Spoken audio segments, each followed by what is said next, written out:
उन्होंने सही कहा है। जी। जितने माफिया हैं, गुंडा हैं, अपराधी हैं, वो भारतीय जनता पार्टी में सम्मिलित होकर भारतीय जनता पार्टी की जो वॉशिंग मशीन है उसमें हिलते हैं, उधर से एकदम क्लीन होकर निकल रहे हैं। जिनका गिराना चाहिए तो उनके अंदर गिराने जा नहीं रहे हैं। गिरा किसका रहे हैं? गरीब, कमज़ोर और जाति धर्म चिन्ह करके गिरा रहे हैं। तो उनको बुलडोजर चुनाव चिन्ह रख लेना चाहिए।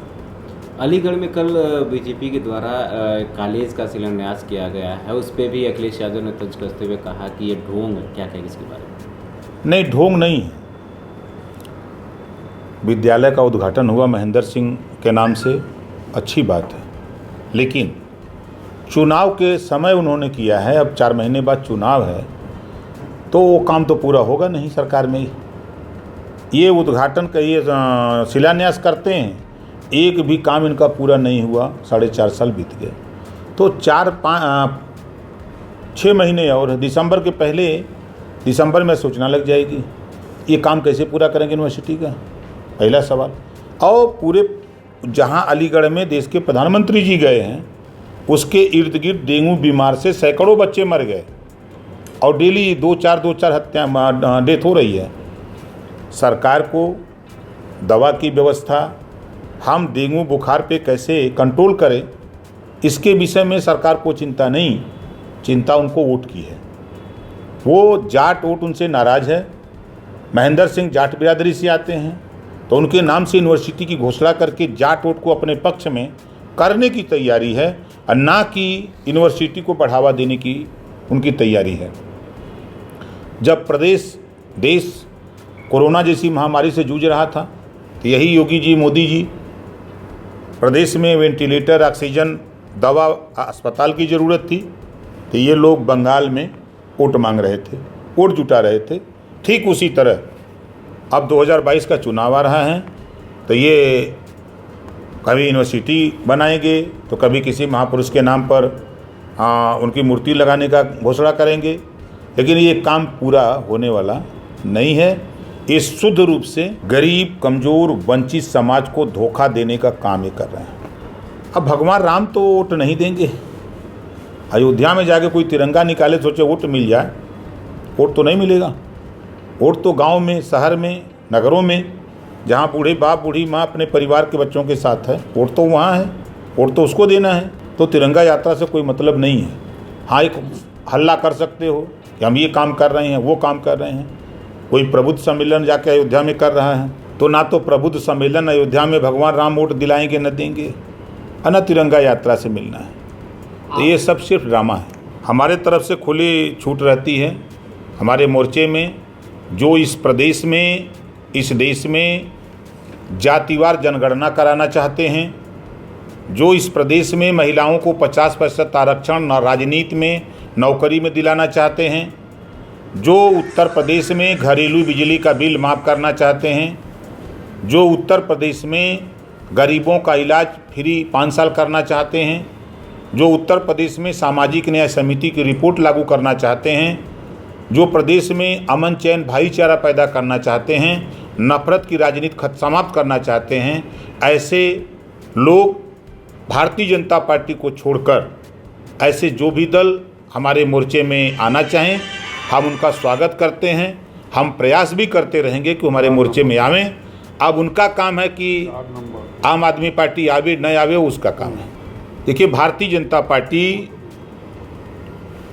एक नागपुर में उसका सेंटर है, ट्रेनिंग सेंटर, जहां झूठ बोलने की, फरेब बोलने की, भ्रष्टाचार करने की ट्रेनिंग दी जाती है। वहीं से निकले हुए भारतीय जनता पार्टी के ये नेता हैं, तो ये वही बोलते हैं जो वहाँ सिखाया जाता है नागपुर में। ये महंगाई पर एक शब्द भी बोलने को कतराते हैं। हिम्मत है उड्डयन मंत्री मिल जाए, पूछ लीजिएगा, अगर मर्द हो तो महंगाई पे बताओ कि गैस सिलेंडर 400 से 900 कैसे चला गया, डीजल जो है 55 रुपये से 90 रुपया कैसे पहुंच गया, पेट्रोल 60 से 100 कैसे पहुंच गया, सरसों का तेल 200 से 50 से 200 कैसे पहुंच गया। है जवाब इनके पास। भ्रष्टाचार पहली सरकार है जो श्मशान, गाँव से श्मशान घाट पे लाश जाती थी। ये पहली सरकार है श्मशान घाट से लाश गांव गई है। ये उपलब्धि है सरकार की।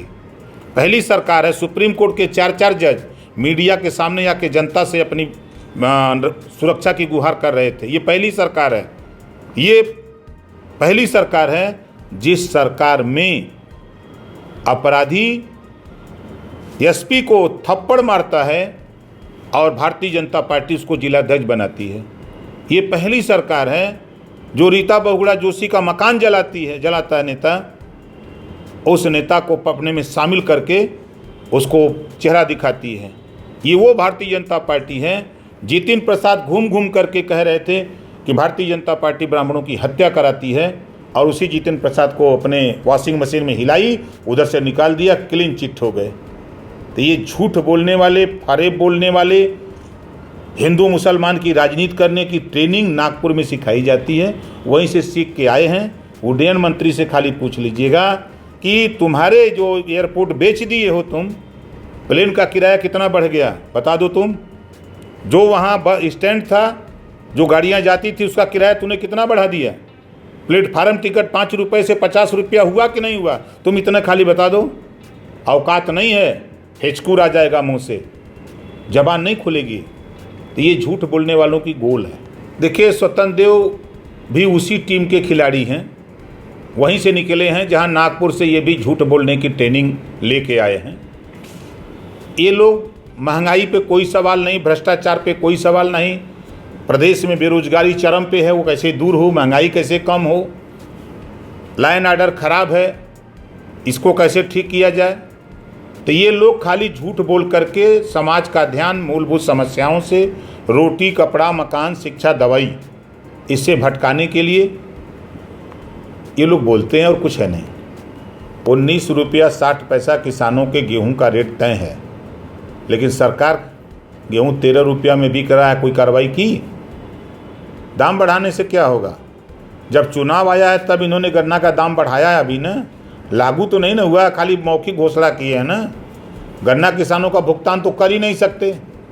चीनी का रेट तो फिर पता लग रहा है कि जैसे पेट्रोल का दाम बढ़ा था वैसे उसका भी दाम बढ़ने लगा है। तो ये शुद्ध रूप से फरेब, झूठ, 420, भ्रष्टाचार, लूट खसोट करने की ट्रेनिंग दी जाती है नागपुर में। वही सीख के सब आए हैं, यही बोलते हैं। उनसे कहिए अपनी जमानत बचावे, 22 का चुनाव हो जाने दीजिए। पेश है न्यूज बकेट हिंदी मासिक पत्रिका। पढ़ें इस महीने की पूरी खबर विस्तार से हमारे न्यूज बकेट की मैगजीन में। हमारी ई मैगजीन को मुफ्त में पढ़ने के लिए अभी लॉगिन करें www.newsbucket.in पर। इसके अलावा रोज की ताज़ा खबरों के लिए हमारे YouTube चैनल को तुरंत सब्सक्राइब करें।